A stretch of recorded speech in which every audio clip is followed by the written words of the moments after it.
সুখী হৈছোঁ জুবিন এতিয়া সম্পূৰ্ণ সুস্থ আজি আমি ডিচাৰ্জ দিম বুলি ভাবিছিলে মাত্ৰ এটা টেষ্ট কৰিব বাকী আছে সেইখিনি কৰি অহাকালি আমি তেওঁক ৰিলিজ দিব পাৰিছোঁ গতিকে এই ক্ষেত্ৰত আজিলৈকে যিখিনি আমি টেষ্ট কৰিলোঁ বা যিখিনি পৰীক্ষা কৰিলোঁ আমাৰ যিখিনি ছুপাৰ স্পেচিয়েলিটি টিমে তেওঁক চোৱা চিতা কৰিলে তাৰ পৰা তেওঁ গোটেইখিনি মেডিকেশ্যন কৰা হৈছে আৰু এইমতে তেওঁ এতিয়া প্ৰায় সুস্থ হৈছে এইটোৱে কথা যে কোনো যাতে খুটি নাটি ৰৈ নাযায় সেইটো কাৰণে আমি আৰু এটা টেষ্ট কৰিব লগা আছে আজি কৰিম আৰু সেই টেষ্টখিনি কৰি উঠি অহাকালি তেওঁ ডিচাইড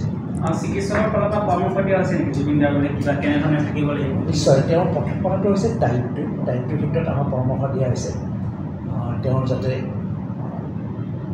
ডায়েটটো নিয়মীয়া হয় এক নম্বৰ কথা আৰু দুই নম্বৰ কথা তেওঁ হাই প্ৰটিন ডায়েটৰ পৰা অলপ বিৰত ৰাখিব দিয়া হৈছে যে প্ৰটিনটো বেছি খাব নালাগে প্ৰটিনটো কম খাব দিয়া হৈছে সেইখিনি ডায়েটিচিয়ানে গোটেই ডায়েট চাৰ্টখন দিয়া হৈছে আৰু সেই চাৰ্টখনতে তেওঁ ডায়েটখিনি খালে সুস্থ হৈ থাকিব পাৰে ৰেষ্টৰ প্ৰয়োজন আছে নেকি ডেফিনেটলি সেইটো কথা আমি প্ৰতিবাৰে তেওঁক কোৱা হৈছে তেওঁ ইমানখিনি কামত ব্যস্ত হৈ থাকে অতিমাত্ৰাত ব্যস্ত আৰু ষ্ট্ৰেছত থাকে সেইকাৰণে দিব পাৰে গতিকে তেওঁক গোটেই নিয়মটো এটা নিৰ্দিষ্ট নিয়ম এটা কৰি দিয়া হৈছে যদিও গোটেইখিনি তেওঁ পালন কৰিব নোৱাৰে তথাপিও কিছু পৰিমাণে পালন কৰিব পাৰে তেওঁ সুস্থ হৈ থাকিব এতিয়া চিকিৎসালয়ত থাকোঁতে জুবিন গাৰ্গে গান চানৰ লগত জড়িত হৈ আছে নেকি গান চান লিখিছে নেকি কিবা কথা পাতিছে নেকি কিবা কথা পাতিছে নেকি তেনেকুৱা নহয় আগৰবাৰ থাকোঁতে তেওঁ ইয়াতে আমি ষ্টুডিঅ' বনাই দিছিলোঁ বহুদিন আছিল কাৰণে তেনেকৈ দিছিলোঁ সেইটো দুদিন বা তিনিদিনৰ কাৰণে আহিছিল তেনেকুৱা কথা পোৱা নাই কিন্তু ইয়াত তেওঁ কথাখিনি পাতি আছে তেওঁৰ নিজৰ ফিউচাৰৰ প্ৰগ্ৰেমৰ ক্ষেত্ৰত ফিউচাৰ যিবিলাক তেওঁৰ প্লেনিং সেইবিলাক ক্ষেত্ৰত বিভিন্ন ধৰণৰ কথা পাতি আছে আৰু সেইটো কাৰণে মুক্তভাৱে তেওঁ কথা পাতিব দিছোঁ আৰু এতিয়া তেওঁ ধুনীয়াকৈ কথা পাতিব পাৰে কাইলৈ এনেই কিমান সময় মানত তেখেতক যাবলৈ ভাল হ'ব আজি কৰা পৰীক্ষাখিনিৰ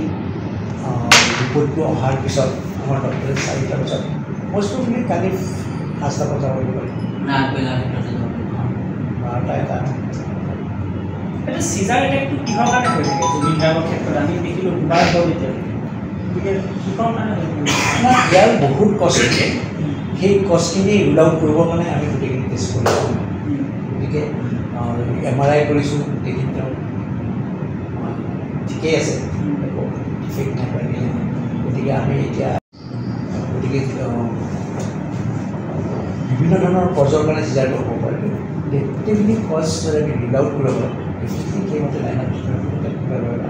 আৰু এইটোৱে একো ডাঙৰ কথা নহয় যিটো কাৰণত হৈছে সেইটো ডাঙৰ কথা নহয় কিন্তু যিটো কৰিব লাগে সেইটো ডাঙৰ কথা যে মেডিচিনখিনি যাতে ৰেগুলাৰ খাই থাকে সেইটো কথাই আমি বাৰে বাৰে তেওঁ